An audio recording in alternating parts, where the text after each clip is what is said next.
بسم اللہ الرحمن الرحیم۔ آپ دیکھ رہے ہیں راجہ گرافی اور میں ہوں راجہ پاکستانی۔ آج کی ہماری ویڈیو کا موضوع ہے انڈیا کے پہلے CDS chief of defence staff committee general Bipin Rawat. General Bipin Rawat Indian army کے 27ویں آرمی چیف تھے جنہیں 31 دسمبر 2016 کو آرمی چیف کے عہدے پہ ترقی دی گئی۔ بپن راوت 16 مارچ 1958 میں اتراکھنڈ کے ضلع پوری گڑھوال کے راجپوت گھرانے میں پیدا ہوئے۔ بپن راوت کے والد لیفٹیننٹ جنرل LS راوت بھی انڈین آرمی کے اہم عہدے پہ فائز رہے۔ فوجی گھرانے سے تعلق ہونے کی وجہ سے بپن راوت کو بچپن سے ہی آرمی جوائن کرنے کا شوق تھا، لہٰذا انہوں نے اپنی ابتدائی تعلیم کے بعد چودھری چرن سنگھ یونیورسٹی میرٹھ سے اعلیٰ تعلیم کا آغاز کیا۔ پھر NDA کھڈا واسلہ میں آپ کا سلیکشن ہوا، وہاں سے آپ کو ڈیفنس سروسز اسٹاف کالج بھیج دیا گیا۔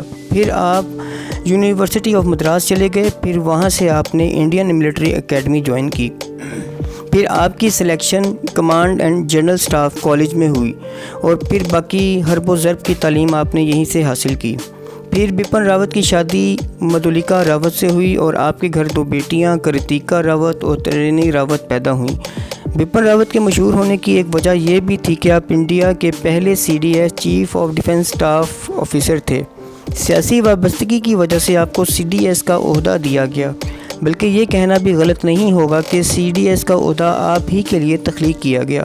نریندر مودی کے قریب ہونے کی وجہ سے بپن راوت ہمیشہ اپنے اختیارات کا غلط فائدہ اٹھاتے رہے، اسی وجہ سے تینوں انڈین افواج کے سربراہان سے آپ کے تعلق کشیدہ رہے۔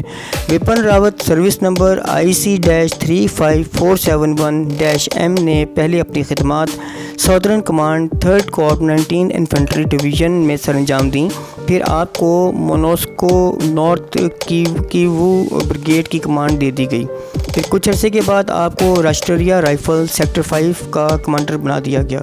بپن راوت کو بالترتیب مختلف رینکس پر کچھ اس طرح سے ترقی دی گئی: سیکنڈ لیفٹیننٹ 16 دسمبر 1978، لیفٹیننٹ 16 دسمبر 1980، کیپٹن 31 جولائی 1984، میجر 16 دسمبر 1989، لیفٹیننٹ کرنل 1 جون 1998، کرنل 1 اگست 2003، بریگیڈیئر 1 اکتوبر 2007، میجر جنرل 20 اکتوبر 2011، لیفٹیننٹ جنرل 1 جون 90، میجر جنرل 20 اکتوبر 2011، لیفٹیننٹ جنرل 1 جون 2014، 4 اسٹار جنرل 1 جنوری 2017، اور CDS کا عہدہ آپ کو 31 دسمبر 2019 کو دیا گیا۔